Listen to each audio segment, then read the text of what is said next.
Hi everyone, welcome back to today's episode of Vegan 101. I'm Stephanie, I'm on the video team here at Mercy for Animals. Today's episode is going to cover a really basic meal prep that you can do each week to save you some time in the kitchen. I really love cooking, but I also don't want to spend all night after a long day of work cooking in the kitchen. So these are just a few tips that I've come to find that are really helpful and get things moving in the kitchen so dinners happen a lot quicker. So let's head to the kitchen and I'll show you a few tips. I always make sure I have a pot of rice in the fridge because it's so easy to whip together a meal with rice. You can put it in burritos, you can make bowls, you can make fried rice. So having a pot of cooked rice in my fridge is always helpful.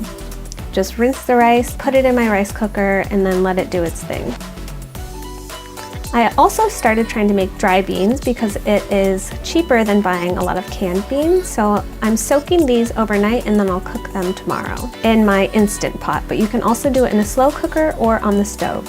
Here I'm also making breakfast for the week, and I'm a huge fan of overnight oats, as you have seen from our other videos. I'll link those below.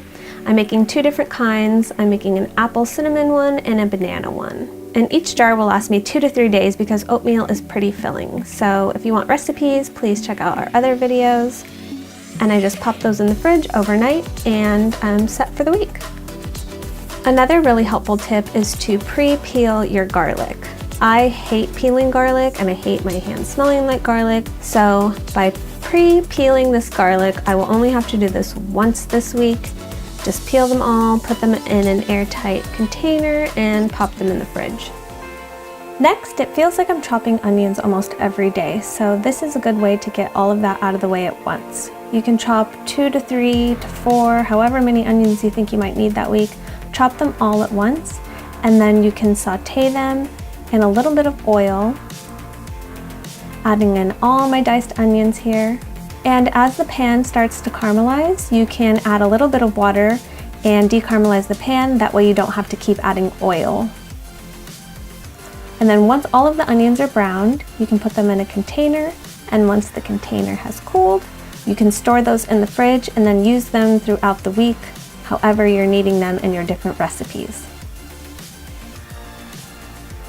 Another thing I like to prep ahead of time are vegetables. So I use a lot of carrots in different recipes, in salads, in rices, in soups, all kinds of things. So just having them mostly pre-chopped in the fridge waiting is really handy and saves time.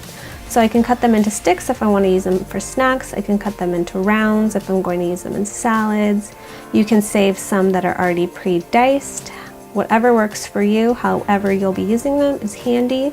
And here I'm doing some cabbage because I bought this cabbage for a recipe, but then I still had a lot left over, and I know if I pre-chop them and keep them in the fridge like this, I'm more likely to use them to add to salads or other recipes instead of letting the rest of the head of cabbage go bad.